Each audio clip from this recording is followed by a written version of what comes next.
So today we're going to be making bruschetta without tomatoes. For this recipe, you'll need a baguette, garlic, ricotta cheese, marinated artichoke hearts, balsamic vinegar, and extra virgin olive oil. And if you're new here, I'm Maggie. This is No Frills Kitchen, where I teach you how to cook with confidence with nothing fancy required.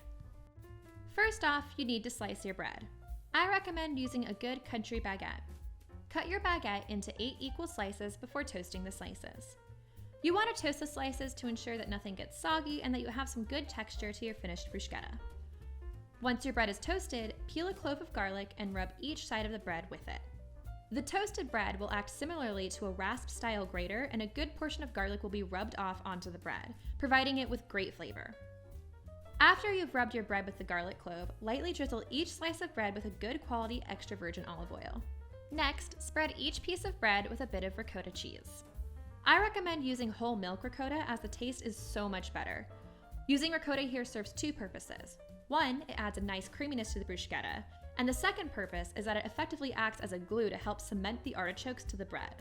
One of my biggest pet peeves with traditional bruschetta is that I always find that at least half of the tomatoes fall off as soon as I take a bite. I added the ricotta here in order to combat that. By the way, if you're finding this recipe helpful, it would be awesome if you could give it a thumbs up because it helps more people find my videos. Once the bread has been spread with ricotta, set it aside and prep your artichokes. I call for canned marinated artichoke hearts in this recipe. These can be a bit oily, so I find it best to dab off a good portion of the oil with paper towels before chopping them. After you've thoroughly dabbed the excess oil from your artichokes, chop them roughly until they're in small bits.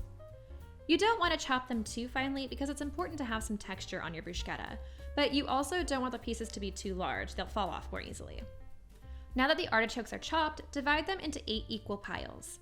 Then, carefully spoon the artichokes over each piece of bread, pressing them lightly into the ricotta in order to adhere them better. All you have to do now is lightly drizzle the bruschetta with some balsamic vinegar. If you have it, I highly recommend drizzling with an aged balsamic, however, it will be good with just basic balsamic as well. Season with some freshly ground black pepper, and the bruschetta are ready to serve. If you liked this recipe, please make sure to hit the subscribe button so you don't miss my next videos. Enjoy!